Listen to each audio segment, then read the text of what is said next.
visit a couple stands today, and they just keep on coming up with new things. When my kids were little, and I used to buy this little rocket and with the rabbit on it. So the rabbit with the rocket and the turtle with the rabbit with the rocket. So we will burn it to see which one goes faster, right? And it is a really fascinating time. And I know we all grow up with the fireworks, and I want to talk about the fireworks because that by itself is a business, right? Obviously, you come to Community CPA because you know that we're specialized in business. Anything you want to try your hands on and you're not sure whether that is a good idea or not, actually, here is your place, your hub of knowledge, and we're here to help you. We got 30, 40 people in our firm, and we do nothing but hustle around your business, making sure that your fireworks will burn high and sound loud. Boom, like really, really loud. And here I'm showing you our website. If you want to get into appointment with us, this is such a great tool, folks, and you can select the partner. And we all have our expertise areas. So if there's anything that you felt, I want to check out to see how the POS system can be set up, even though I bought a POS system, but the vendor who sold me the system and is on vacation, and we really don't know how to set it up. Here, July 4th is here. I'm selling a lot of firecrackers, and I need some help. Then you can actually make an appointment with Derek and get into our service line, and we will provide you that service on IT side, right? And I myself, and you can see that I'm right there, a CEO and a managing partner, and you can definitely book my time, and we'll come on Zoom, meet you, and talk about your business and providing your guidelines. And the other website I'd like to introduce you to is our YouTube channel. And this is a library of knowledge, but in sound format. And you actually can type, in the magnified glasses right here, you type a topic you want. For example, you want to know farm industry, you type farm, then all of our videos, classes we taught related to farm will come up. Look at that, Schedule F for farms. So folks, and this is a inventory of over 1,000 videos. And some of the videos do expire with time. For example, things like PPP and RF, those are pandemic years. These are hot topics, but now it's not so. Other than if you get a compliance review by the government, you probably want to watch our video again. But other than those time-sensitive ones, like Schedule F, Schedule C, and tax returns, and today we're talking about seasonal business, they don't change. And you can always come back to review our videos and just be in the know, right? I always say that in business, it's not so much about you have a brilliant idea. Of course, Elon Musk has a brilliant idea, so we got Tesla, right? There will be people like that doing huge businesses, but not every human being on earth was giving that kind of intelligence or opportunity to be Elon Musk, right? So we are here creating from scratch. So if you are small business owners, if you have never done any businesses, you're thinking of, I just want to fill up my summer because my job, my full-time job, just not really busy in the summer. I have a load of time. I don't know how to use it. Then maybe seasonal small business would be a calling for you. So here we're going to tackle and how to do that, why to do that, what we need to know, all of those things that you want to understand about seasonal business. We talk about it today. Now let's follow through. I always tell our folks that, our presentation style is kind of driven by PowerPoint. And I know if you go on internet, there's a lot of entertainment side, right? If they talk of underwears, they show you underwear. If they talk about puppy, they show you a puppy. And we really, we're so academic driven, so that's not our cup of tea. But we try to make it very relevant for business owners. So here we go. And fireworks, seasonal business. Why do we talk about seasonal business? Because not every business operates from January 1st to December 31st. No, not all the businesses are really occupying your time 100%. So a lot of people start doing small businesses on the side. So, maybe they're working at the bank, but they're also doing, freelance writers and doing things like that. We're talking about those small businesses, and there are a bunch of small businesses are actually seasonal. So follow our slides here, and oh yes, remind me to introduce myself, right? My name is Ying. I am the CEO and managing partner for Community CPA. Community CPA is a 26 years old company. We started in 1998 with one client, one person, myself, and today we have over 10,000 clients. We have about 40 staff professionals. So giving that years of stretch, you can see we did grow. And for any company, that is true. If you grew, that just means that you're doing something right. And I have served on the National Taxpayer Advocacy Panel. This is a federal advisory committee to IRS for 3 years. So with that credential behind me, and I think that's add a little bit of confidence for things we are doing around our firm. And you can go to our website, like I said, book our appointment.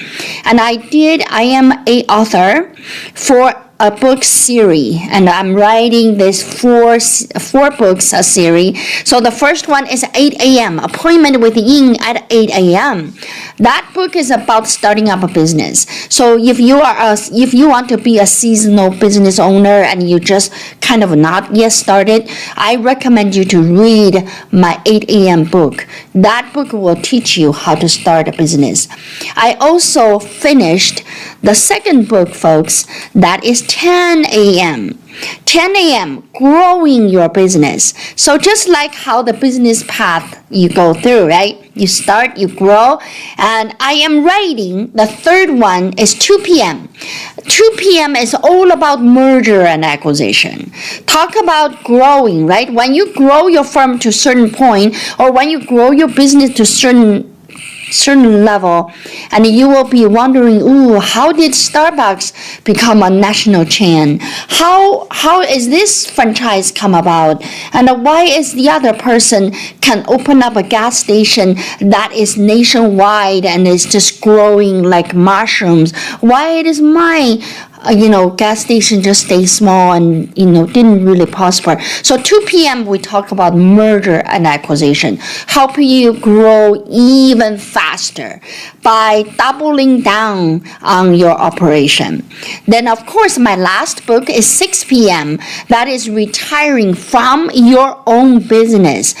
I was kidding to a couple people that they were asking me about what 6 p.m. gonna be. I said it's only gonna be 2 pages. So the cover page, appointment with Ying at 6 p.m. The second page say retirement, ? No.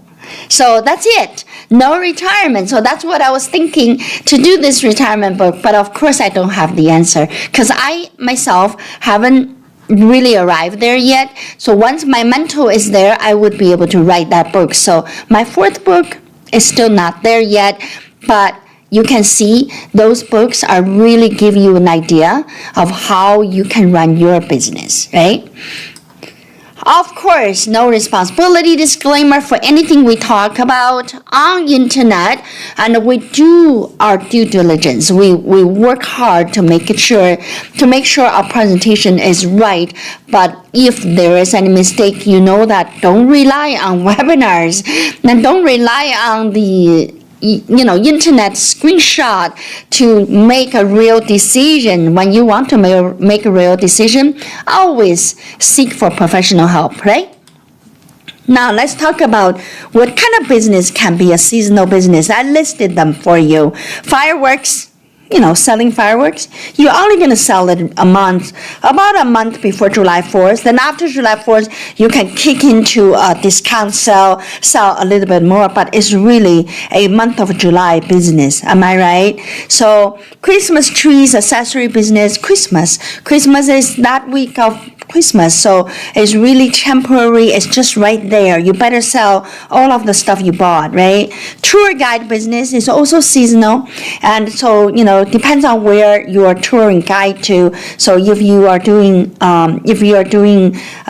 desert tour, and there's seasons when you're gonna take people. So these can be seasonal. Landscaping, in Midwest, it is seasonal. We just don't have green grass all year round, not like California and the southern state. Food truck can be seasonal, right? And you can be owning a food truck, but only operate it and for the summer event, like our event here in Des Moines last week, the Des Moines Art Festival. So I counted there were 15 food trucks in one street. So that tells you food truck can be a seasonal. Mobile personal trainer, that can be seasonal. And tutoring services, chimney repair business, and vacation resorts all can be seasonal, right? So of course, on July 4th, that's a huge seasonal, and I want to kind of talk to you about, what do you need to know when you are into a seasonal business? Is there a lot to do to save taxes? Is there a lot to do to get your business running so well that one day you actually can operate that in full scale for 12 months a year? So that is what we are tackling today. So business of selling fireworks, and I specifically want to talk about fireworks because this seasonal business has a inventory component which is very important to talk about. Oftentimes you've seen the tent on the side of road around this time, so you probably wonder, is that possible to make money with these kind of things? And you can be sure that whenever there is a business out there, there's two possibilities for people to get for that business: make money or not make money. And I will also tell you that it is not the business itself not make money. If you don't make money, you lose money. Is actually that could be you not operating it properly, and it could also be you being so smart, had utilized all the tools in tax world, and accounting wise you are not make money, but you actually did make money, and so you take all the advantage of the tax code, and so you can file your taxes properly, and you did not make money. But that is just really I see that to be a benefit of being in the small business. I don't see that to be a tattoo for you saying that you lost, right? To your gut whether you lost the business or not. But if you are running a seasonal business, during the off season, you just kind of forget about it, and you don't really hustle, and you don't really thinking about how to make it better next year. If you are that kind of lazy character, and of course you're not gonna make money.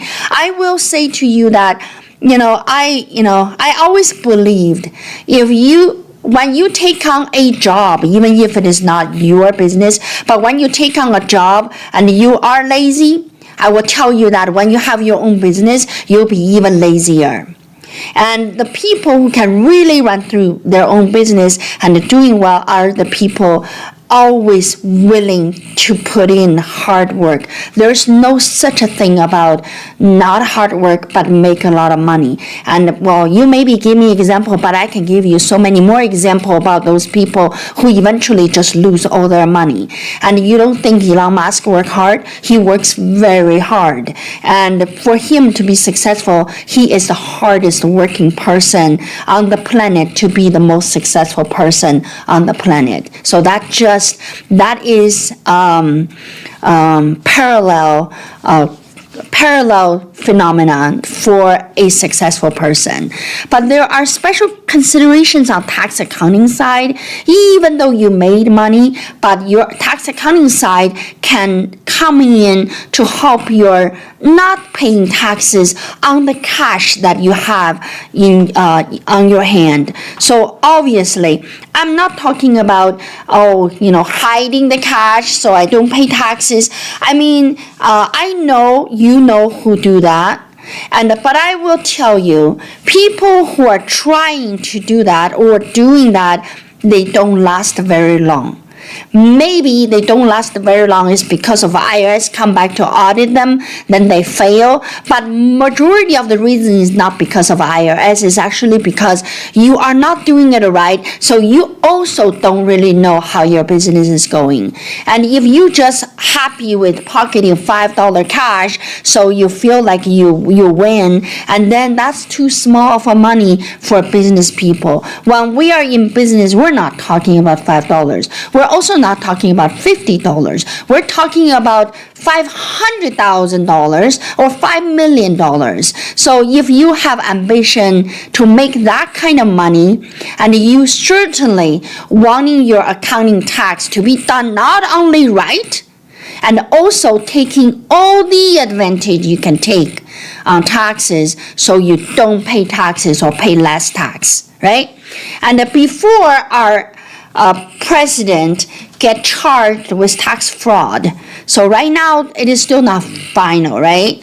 But before he get nailed on the board saying that it was a fraud, and all of he's doing, it is about tax play. He is trying to move money around so that he doesn't pay taxes in one entity and save taxes on the other entity. So these are the things, there is a fine line between fraud and your avoidance taxes properly, legitimately. So when you work with Community CPA, that's what we care. We want books and accounting to be accurate. Then we look at what IRS come out, what White House give us for that year. The taxes is a tool for the White House to implement their agenda. So it changes whenever we change president, right? So that's a normal thing. But what we want you to consider when you want to do a seasonal business, and we want you to first of all, keep your full-time job. If that is your first venture, and we don't want you to quit your job and start seasonal business, that's not a good idea. And we want you to take your time to prepare the seasonal business and make extra money and test. See if you can run a business yourself. Really give yourself a test, right? And, it is easy to look at other people's money, goes, well, everybody makes a lot of money, but it is not the same when you get into it yourself. I have a story in my book. So I forgot the name I was giving to this lady in my book, but she is a secretary of a law firm. You know how people come to the law firm, they're all, they're corporate lawyers, so they make a lot of money, and, she always just see people making a lot of money. So she decided to quit her secretary job and went on to do a restaurant. And on the same street where the law firm she worked for, so she can go back and forth taking care of the restaurant and the work. That's what she was thinking, to do it like a seasonal business. And actually what ended up is the restaurant closed in 6 months. It is not possible to run your business this way and run your restaurant. So what we really want people to do is that to give yourself a small test before you invest $70,000 in the restaurant. That's a waste of your money. Maybe what I would recommend you to do is rent a food truck and do a food truck and test your menu, test what you do is people like. Then before you think of having a actually physical location to run that restaurant, right? So with that consideration, then you can look at your inventory management side. We use the fireworks as an example to talk about seasonal business. because not all the seasonal business requires inventory. The inventory requirement is just on some of the retails, just like the fireworks. And you can imagine that once July 4th is done, once the discount sales is finished, and what do you think about the leftover? And can the leftover really go on to next year, be able to sell normally? Would this be, sensitive to moisture? And where you keep them? What kind of warehouse you need to rent? So all of these things are considerations when you are doing a seasonal business, and depends on what you are doing, right? What kind of business you are going to run. And the tax benefit is a huge thing, because when you have inventory, you would be able to write off these outdated inventories. They don't worth anything anymore. For example, for seasonal business like the novelty store for Christmas items, and sometimes those Christmas item has the year printed on it, right? So if it is 2023 Christmas, and you can't resell that again in 2024 unless you got new inventory supplies. For that reason, or certain item just not fashionable anymore, people don't buy it. So what you end up doing is after Christmas, you try to do clearance sale, and those did not clear, did not go away, and you write them off. By writing them off, you reduce your profit, right? So that way, you actually save yourself paying too much of tax liabilities. Okay, now we want to talk about a couple of things related to tax benefit. Remember, we are the tax accounting people, right? And I can't really go into more details, and I don't even have any more knowledge about what these fireworks are, where do they come from, who invented this. Oh, I was told Chinese is the people who invented fireworks. So, let's not go there because I don't have a lot of knowledge, but let's just stuck with me on the accounting taxes. So let me talk about a couple of things for you just to make your life brighter, make your business life brighter, better than the firecrackers. And number one thing I want to tell you about company structure. And a lot of times when you started a small business, you go to an attorney's office, the attorney will say, let's set up an LLC. So just know that the LLC can be reported on your 1040, so you only pay one fee to file your tax return. Just Schedule C, have your LLC, single member LLC, so you file your little business there. But you can also set up company as corporation, C corporation, to do your company. Even if it is seasonal, you can still set up corporation. Then you probably goes, why? What is the benchmark? What should I do? The biggest benchmark I would say to you, and your attorney would literally advise you on the same thing, which is the business risk. So what kind of things you are doing? So if you're operating a nightclub, a night bar, you only open at midnight, from 9 p.m. to 2 a.m., seasonal, seasonal in the day. So you only show up at night. But those kind of, facilities, those kind of business just tend to have a lot of risk, right? People drunk, get into fight. And so those kind of business, you don't want to run them under LLC and then turn them into your Schedule C on your 1040. And you want them to be a C corporation, totally insured by itself. If there's anything goes wrong, it is a C corp and completely cut away from you, who you are, and who is the shareholder. You don't even have to disclose who is the shareholder, right? So those are the things to consider. So there is a popular ones in the small business world are the following entities. LLC, single member LLC, so you can report yourself as a sole proprietor. Number two is a partnership. Maybe you can't do it yourself. Maybe your seasonal business need to have someone runs during the day because you still work, but you run at night because you are off work. So if you have a partner, that's an LLC partnership, right? Then you can do entity as an S corp and a C corp. See, all of these popular small business entities that you can use, and that's where you decide on where your money come from and who you are serving, risk of business, so how that affect your personal asset and tax return. So all of these conditions would help to determine your business structure. So don't take it lightly, and don't go in it without knowing whether it is right or wrong. And you can contact Community CPA to get that answer. We have just loads of experience to help you to make that right decision. We can even make a different decision for you if you tell us that, I'm just in the process of getting divorced. But I have this business ideas I want to do. So even if you say stuff like that, it will make us think differently about what structure you need.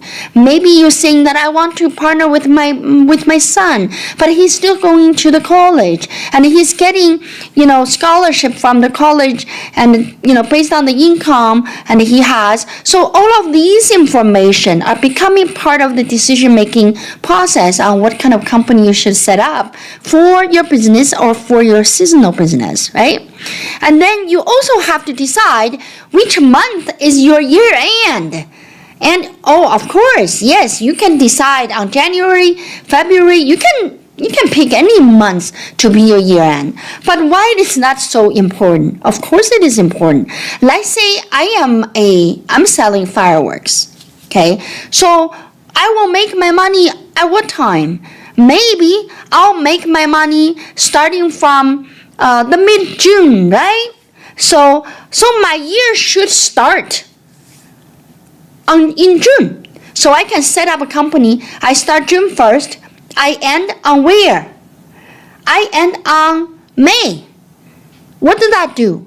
That will allow me to make all the money I need to make because June and July, we got a lot of sales, right?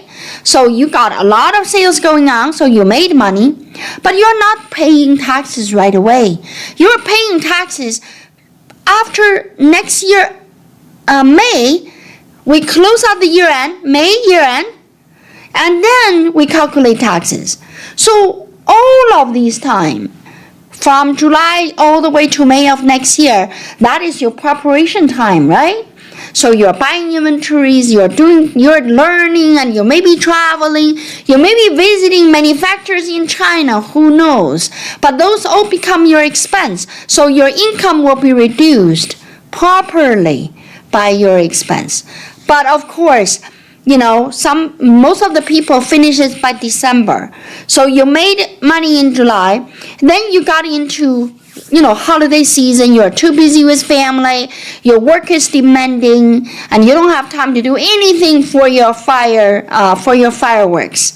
But you have to pay taxes now. Sure, you didn't spend anything, but that doesn't mean anything to me. I'm Uncle Sam, and you made $1 million sales, and you didn't spend any money, then please pay me 1 million times the tax rate. If you are a sole proprietor, I'm sorry, your rate gonna be about 40%. So $1 million, give me $400,000 as a new tax liability you owe, right? I'm giving you exaggerated situation, but just to make a point, which month is your year end is very important, especially when you're running seasonal business, and you really should not stick with December.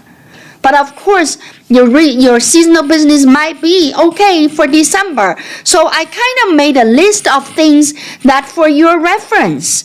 So, IRS says that you can use these 2 years for your tax filing. Calendar year, company's fiscal year. So food truck should go from April to March. Why is April to March? Because a lot of food truck sales happens in the summer. So if I start my year on April 1st, the full day, then I will make money in the summer. Then I'll be learning, traveling, and spending all the way to next year, March. Then I start another year. So when I pay taxes, when I go to Ying to file my taxes, and Ying knows that, I spend a lot of money already by the end of March, so my taxable income is low. It's not 1 million. Maybe it is a negative number, right? Depends on whether you bought any asset. We could write off your asset immediately, use bonus depreciation. Of course, that bonus depreciation kind of changed. In 2023, it's only 80%. It's not 100% like before anymore. So But we will introduce to you of what is there for you, right? So you can see I kind of marked my days. And the personal trainer, I don't see that to be any different. January, December is okay. And the summer sport activity from June to May, right? So which month is your year end is actually important. Do you agree with me, right? All right. So the next one is about accounting method. It's so like, every time we talk about accounting method, people is like, no, I'm not accountant. Don't even talk to me about it. No, I'm not going to give you too big of a theory on that. But I want you to know that IRS allow you to pay taxes based on your different methods. So if you are cash method, IRS says that, okay, tell me your cash method, you calculate your profit to be this number, then this is what you pay taxes. But you could be accrual, and you also could be mark to market. There are so many ways. There are a list of accounting methods that you can choose from when you file your business tax return for the first time. Of course, later on, if you go, well, Ying, I didn't know such a thing. I need to change it now because my accountant didn't tell me about that. It's okay. You can file the change with IRS, then go on with your change. So, but you may ask me that, well, why it is so significant? Of course it is. Let me give you a very simple illustration. Right? So if you are on cash method, basically what you spent, what you received on your bank is literally what you're going to pay taxes for. So let's say you receive $100 and you spent $90. So the $10 is your profit. So you're going to pay taxes on that $10. But let's say if I in accrual, I am a fireworks seller. I am accrual method because on July 4th, when I was selling all these firecrackers, and I haven't really paid any invoice yet. I bought from the wholesale. They gave me 30 days payment, so I didn't pay anything.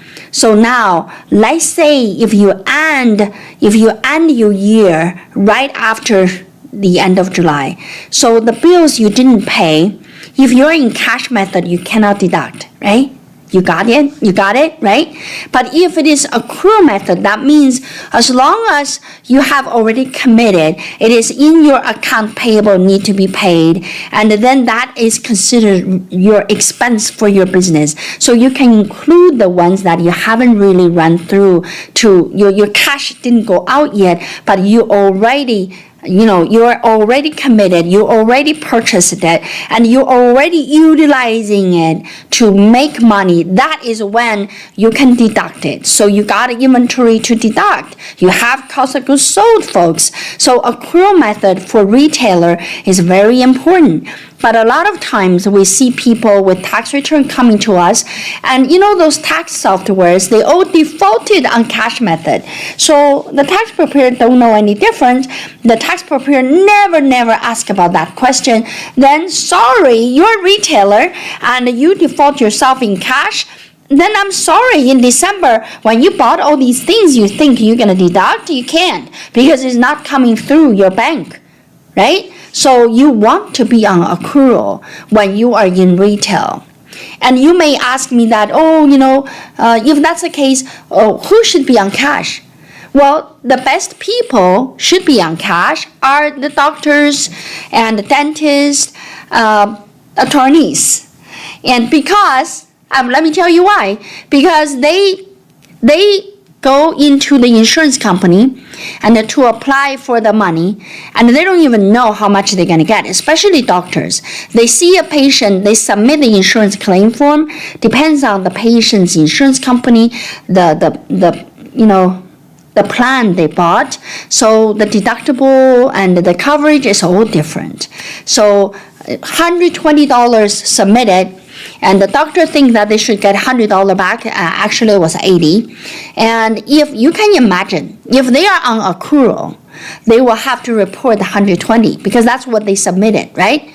They're supposed to receive $120, or maybe they're more experienced. They say, well, I normally receive $100. But what if $80 come back? That will make your book really messy. So what they do is they actually go on cash method. So with that said, when you are in the seasonal business, just depends on what you do. And you want to consider accounting method from get-go, right? So my next slide is literally just give you cash basis is good for small, non-manufacturing businesses. Okay, so I kind of just want to give you a general ideas of how that is. And accrual basis, you can track long-term liabilities, current asset, account payable, account receivable. Once you are in accrual base, you got a little bit more items on the balance sheet. So that could make you feel a little dizzy. But that's why you need to hire community CPA kind of firms to help you. I mean, in business, I will tell you that some people think business is simple. You buy low, you sell high. What else? That's so not true. And that would be your 101 business, common sense of business. To really run a good business, it requires business owner to be inquisitive about how every single thing was done, from structure to fiscal year and accounting method and inventory treatment. So our next item is inventory management. So let me put in your head a very simple understanding. The higher of the inventory you have on your book or in your storage means the more inventory you have in your storage, the higher of taxes you pay. So I call that the higher and the higher. Inventory and taxes, income tax, okay? Inventory and income tax are going at the same time. And don't think of, oh, Ying, that's not true. I spend money, so I should be reducing my income, my sales, so I should be paying less taxes. No. Inventory is what's on your book on the balance sheet. It is not your cost goods sold. You want to move inventory from cost goods sold. Your fireworks need to do analysis. What kind of fireworks you have cannot go through the storage room? Do they expire? Are they going to have problem? Those ones who are going to expire and have problem cannot be resold next year, July. Then you need to write them down. You need to lower their value to zero and bring the difference down to cost of goods sold. So that way you will pay less taxes. So folks, I just want you to simplify your life, simplify your understanding. The more inventory you have on hand, the more taxes you pay. So that is why some large business at the end of the year, they hire third-party inventory account person to come in to count their inventory physically to figure out how much deduction they need to have under cost of goods sold. So they move that over to cost of goods sold, reduce their sales, and pay less taxes because they had a smaller profit, right? Your inventory is a necessary component for an accurate balance sheet. So your inventory doesn't reside in your income statement. The similar item on income statement, your profit loss statement, the similar item on profit loss statement is called cost of goods sold. And that the other item is inventory on balance sheet. So what you need to ask yourself is, do you have year-round storage space? Or do you have to get rid of all the inventory left over after the season? Such an important question to ask yourself. So you may say that, Ying, I think I should write off all of my Christmas stuff because it's outdated. I'm going to write it all off, right? But what if next year I actually sold some? That's okay. If you write them off in 2023, in 2024 you sold some, and that item would have no cost, right? Because you write them off. So they are 100% profit for you. But that's okay. So writing off inventory doesn't mean that I want you to dump them all in the ocean so nobody can touch it. No. Write off inventory is you have a place to put the inventory with no value. If in case you sold for $1, or if in case you donated to the nonprofit organization, then you can recognize that amount under your income statement, or some people call that profit and loss statement, right? Okay, any shrinkage of inventory when items are damaged, miscounted, and stolen. And in retail business, stolen is actually a big factor.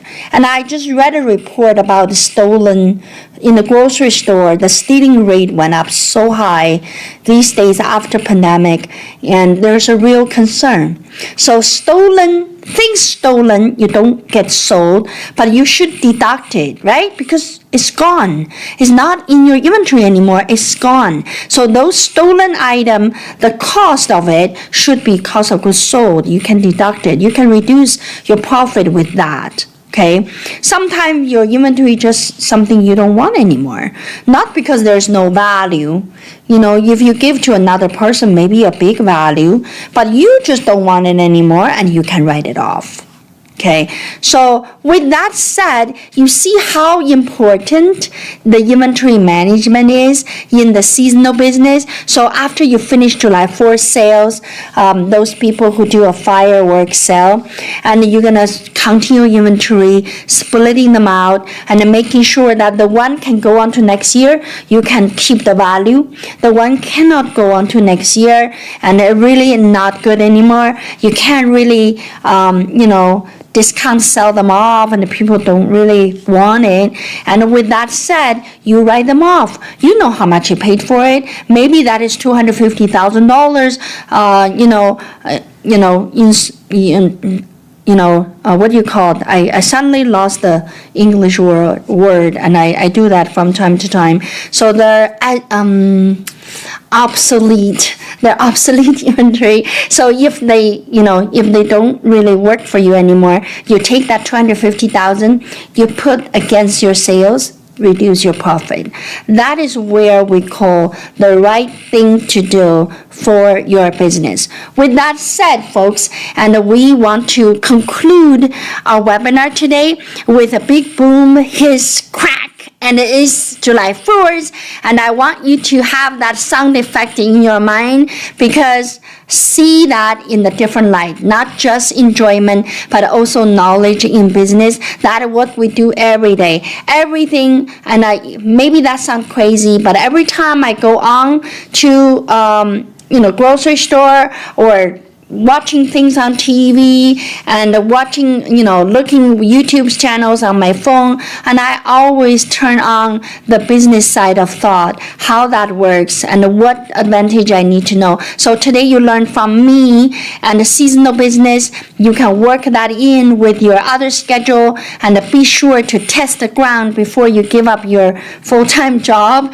And also a seasonal business, you want to form it properly into a structure, right? And you want to make sure that when is your high season, when is your low season, so you can decide where is your year end. Your year end should right above your high season. So if July 4th is your high season, and your year end could be the end of June. Does that make sense? But I know the selling started in June, so maybe the year end is the end of May. So just keep that in mind. Then, of course, accounting method, and not boring, not hard to understand. And you want to just remember, most of the retail business should be on accrual. And a lot of small businesses are retail, or small retails. Just keep that in mind. And then, of course, inventory. Maybe your seasonal business don't need inventory, but if you do, just always keep in mind, the higher the inventory you have, the higher taxes you are paying. Okay? And don't fall into that. by accident. Of course, if you made good money and you pay good taxes, and we encourage people to pay taxes, otherwise, how would these White House support the people in the White House, right? And we elect them to be there, so we have to be responsible to their lifestyle and what they do there. So with that said, our last slide is to tell you, if you have anything you want to learn from us, email Catherine at communitycpa.com and call this number, 515-288-3188. Do you know we open 6 days a week? Do you know Saturday is our working day? And if you don't, give a try, because when you call, it's not recording. We have people working in the office be able to meet you, talk to you, resolve your issue during the weekend when you are less busy. All right, I will see you all again on Tuesday, and appreciate you stick with me and let me have this chance to share my knowledge with you. Bye-bye.